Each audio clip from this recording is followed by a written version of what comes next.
আলাইকুম। এই ভিডিওতে আমরা বিক্রয় প্রবলেম নাম্বার 117 সলভ করব। Array replacement 1, read an array x10। আমাদের একটা অ্যারে এর ভ্যালু ইনপুট নিতে হবে যার টোটাল ইন্ডেক্স নাম্বার হচ্ছে 10। আফটার এরপর replace every null or negative number of x by 1। তাহলে অ্যারে এর এলিমেন্টের যে সকল সংখ্যা নেগেটিভ অথবা 0 হবে তাদেরকে রিপ্লেস করে সিম্পলি আমরা 1 বসাবো। Print all number stored in the array. তাহলে এই কাজটা শেষে আমাদের অ্যারে এর সকল নাম্বার যেগুলো রয়েছে সেগুলো প্রিন্ট করতে হবে। খুব সিম্পল একটা problem. The input contains 10 integer number. আমাদের ইনপুটে 10টা ইন্টিজার নাম্বার রয়েছে যেগুলো আমাদের অ্যারে এর মধ্যে স্টোর করতে হবে। This number can be positive or negative. এই সংখ্যাগুলো পজিটিভ অথবা নেগেটিভ হতে পারে। Output for each position of the array, print xi is equal to x, where I is the position of the array and x is the number stored in the position. আমরা যদি কেসটা খেয়াল করি তাহলে বিষয়গুলো clear হবে। আমাদের 10টা এলিমেন্ট অর্থাৎ 10টা ইন্টিজার এখানে আমরা ইনপুট নিয়েছি। প্রথমটাতে 0, তো 0 তো আমাদের রাখা যাবে না, সেক্ষেত্রে আমাদের প্রিন্ট করতে হবে কত 1। এরপর -5 রয়েছে, এটাও আমাদের রাখা যাবে না, নেগেটিভ ভ্যালু 1। 63 পজিটিভ ইন্টিজার, তো 63 এখানে প্রিন্ট করছি। 0 এর জন্য আবার 1 প্রিন্ট করছি। এভাবে টোটাল 10টা নাম্বার আমাদের প্রিন্ট করতে হবে। খুব সিম্পল একটা প্রবলেম। আমরা কোড বক্সে যাচ্ছি, প্রবলেমটা সলভ করবো C++ দিয়ে। একটা নিউ ফাইল ক্রিয়েট করে নিব, ফাইলটা সেভ করে নিব। বিক্রাউড প্রবলেম নাম্বার অনুযায়ী আমাদের প্রবলেম নাম্বার ছিল 1172। আমরা লিখে দেবো বিক্রাউড 1172 সিপিপি। এরপর C++ এর জেনারেল ফরম্যাটটা তৈরি করে নিব।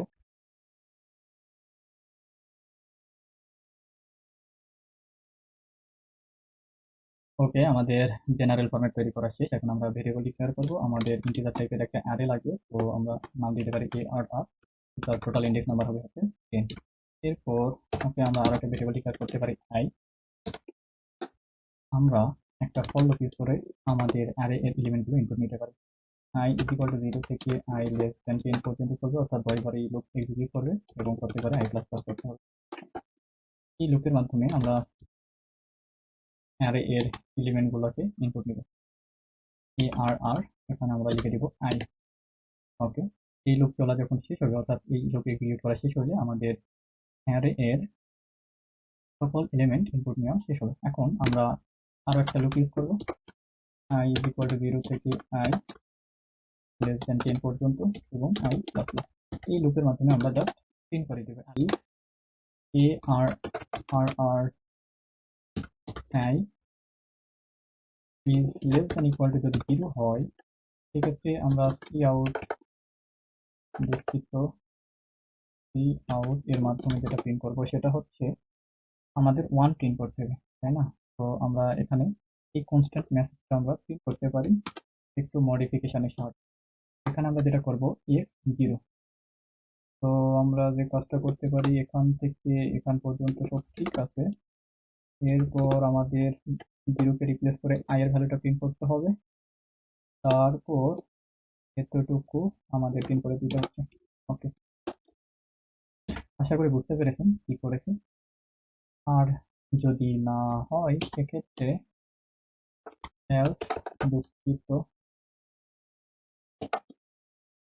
else আমরা এই মেসেজটাই প্রিন্ট করব। আর একটু মডিফাই করতে হবে, x i এর ভ্যালুটা এখানে প্রিন্ট করতে হচ্ছে, এত পর্যন্ত ঠিক আছে। সমান, এরপর আমাদের 1 এর পরিবর্তে এখানে ARR এর আইতম ইন্ডেক্সের মানটা প্রিন্ট করতে হচ্ছে।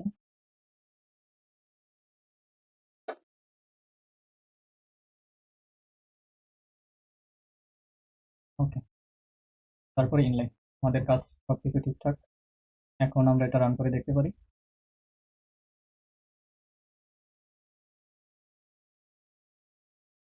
ওকে, আমরা প্রথমে 0 ইনপুট দিই, 10 র্যান্ডমলি আমরা দিতে পারি, -20, 1 2 3 4 5 6 -100। ওকে, আমরা প্রথমে দেখতে পাচ্ছি আমরা 0 -20 এবং এই 0, এই তিনটা জায়গাতে আমাদের 1 প্রিন্ট হওয়ার কথা। 1 আর এক জায়গাতে আমরা সিম্পলি 1 দিয়েছি, 1 এর জন্য আমাদের 1 প্রিন্ট হবে, অর্থাৎ x0 x1 x2 x3 এর জন্য আমাদের সিম্পলি 1 প্রিন্ট হবে। তা ব্যতীত যেগুলোতে আমাদের 0 এবং নেগেটিভ ভ্যালু রয়েছে সেক্ষেত্রে আমাদের 1 প্রিন্ট হবে। আশা করি সব ঠিক আছে। আমরা এটা সাবমিট করে দেখতে পারি।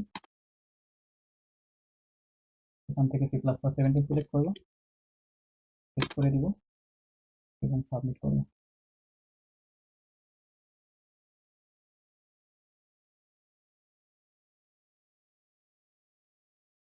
হ্যাঁ, আমাদের কোড অ্যাকসেপ্টেবল।